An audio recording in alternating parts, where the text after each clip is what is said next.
Hey guys, today I'm going to tell you how to back up your camera roll on Snapchat.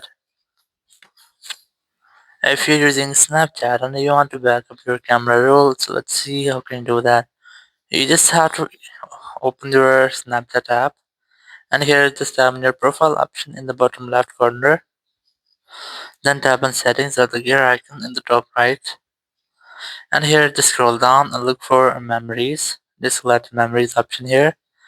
And here you just have to make sure that your toggle of smart backup is enabled, and here you can see that here's the backup progress, and you have to keep it and make sure that your backup progress is complete.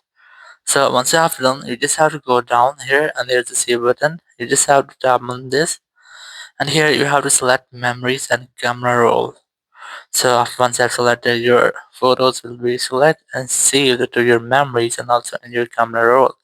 After that, you have to go back from here and tap on this auto save my story snaps.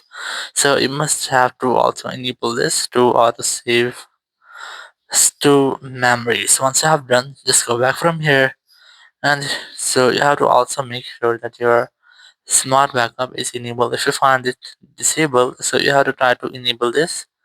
So it will automatically back up all of your memories or your camera roll on Snapchat. So in this way, you can easily get a backup of your camera roll on Snapchat. Thank you very much for watching the video. Until next video, bye bye.